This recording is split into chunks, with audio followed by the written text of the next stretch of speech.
He did not speak to them, but he told those people to tell them that they will try to get him another day.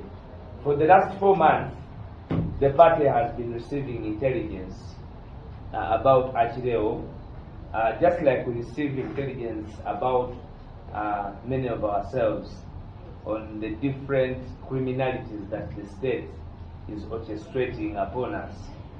So we had intelligence that there was something criminal that was going to happen to Achileo. We had shared the notes, just like we know about Motive Kasaga and others. And on that fateful day, at around 8:30, as he was at that parking lot seated, he suspects that it was a Noah, brown in color, with men who descended on him, asked him whether he was the one, identified him with a photograph on the phone, and he complied. He later asked them that it would be important if he stays nearby, they should go, and he reports to his family that actually he had been picked by security personnel. After all, that is the protocol. The protocol of arrest is that you must be first given an opportunity to communicate with either your legal person or your family member. Or in places of where an arrest is being carried out outside the mandate of the police in the jurisdiction of where you stay, the persons arresting, the arresting officers, must come with members of the police force of that station and with clearance up to the chairman. But this was not the case. His plea to inform his people was answered by beatings, by torture, human torture, and he was hit, he was gun battered on his left eye, leaving it in a very, very, very painful but also a very sorry state. He was handcuffed brutally as well, because you know when they are handcuffing, there is a system when they make it tighter. Once they make it tighter, it is extremely, very, very, very painful. It is one of the forms of torture, actually. Arresting a suspect and then taking them through that type of torture is done by such members of the military force. He was, they had socked him, he was put into a head sock, drove around town as he was being beaten, badly beaten. By the time he reached where he was being dumped, he did not know where he was being dumped, but he was, they had identified the head sock. And these head socks, according to him, they are not new. These are head socks that have numbers. Different prisoners have put on the same head socks. And there are those that have been classified that if you are supposed to put on number 3, number 4, that one is for people who will die automatically because of probably the chemicals, the extraordinary sophisticated murdering styles that they have embedded in those masks. He was, all those days, he has been on handcuffs.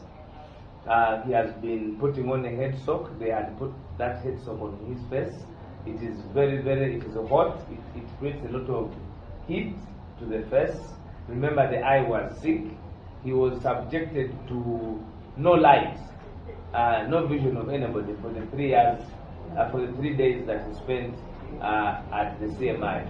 He would be transported in those 3 days occasionally between CMI and Chireka SIU, but the constant was that he was on handcuffs. He has narrated to us the ordeal of when they put him in the dungeon at CMI, and he was sleeping in a small room, self-contained, which had the toilet there. I think that is what I'm now calling self-contained, but it could be soaked with water by morning.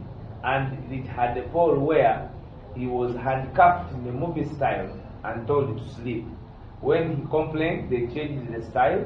He was handcuffed and he could not even eat.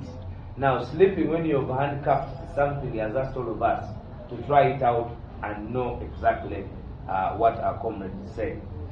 The other issue is that in his ordeal, in those 3 days after he had been tortured, he was later taken home.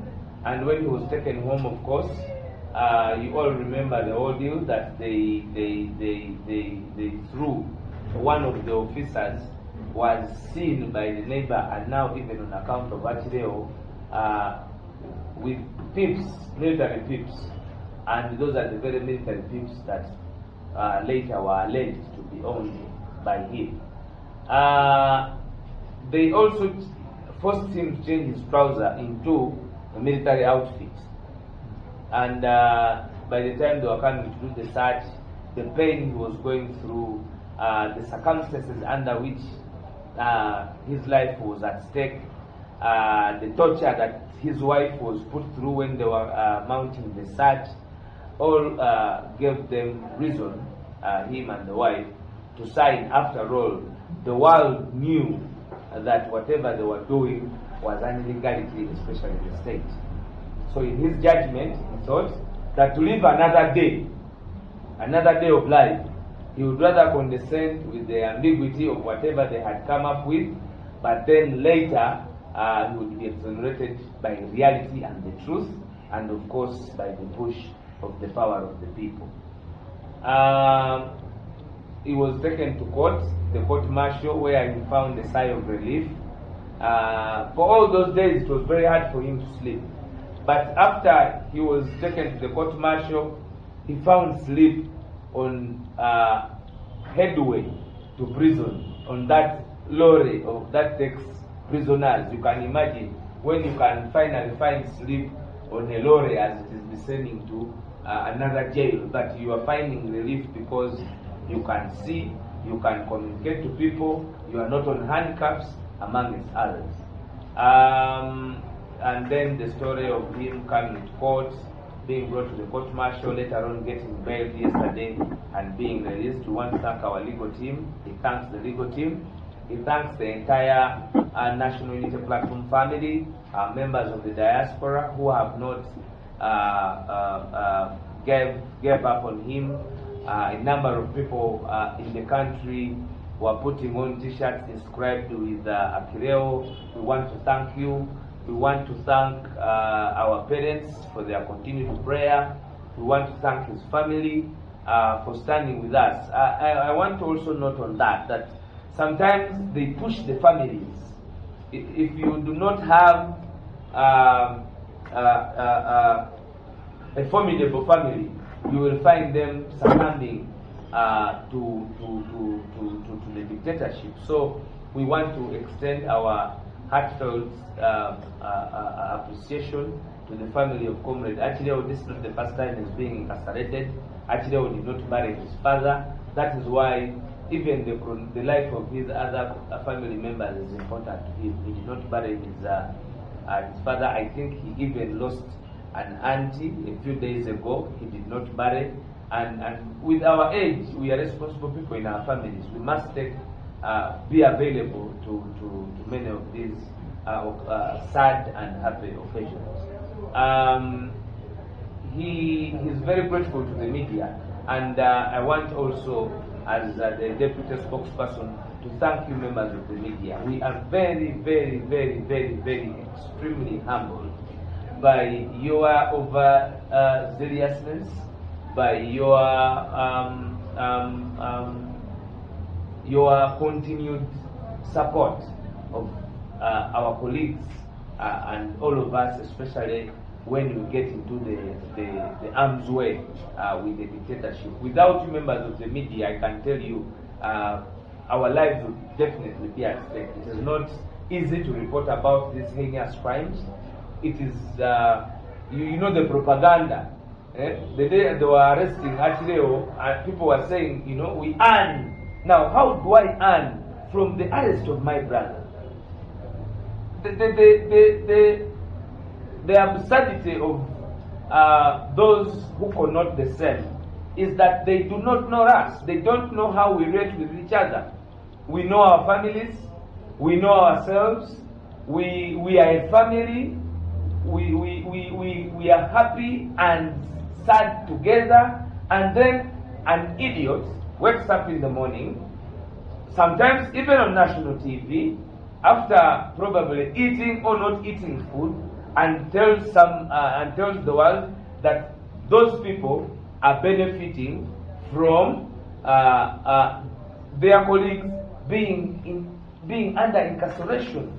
You look at such a muddle-headed person, and you wonder where you can assist him from that type of backward, archaic, and buffoonery thinking, where you wake up and assume that a colleague can be in prison and we are excited about it to earn a living. We are not paupers, and that should come to the mind of those pauper-minded people who speak this, that everything is about earning. We are not paupers.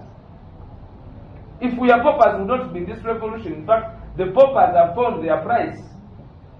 The price now of Achileo is being incarcerated, is being abducted. They cannot even give him a decent arrest if he has an offense. They will come and abduct him with a lot of fear and terror.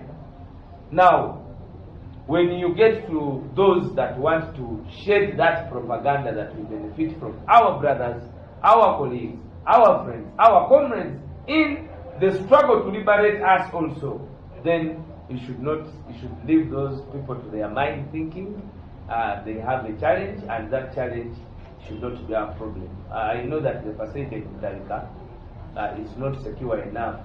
Now, some of them are VIPs, they will influence and leave, but they must be at least under some sort of medication. I want to call that a day. Thank you very much, comrades. We are very humbled again to you members of the media for the exclusivity on this matter for God and our country. Thank you very much. God bless you.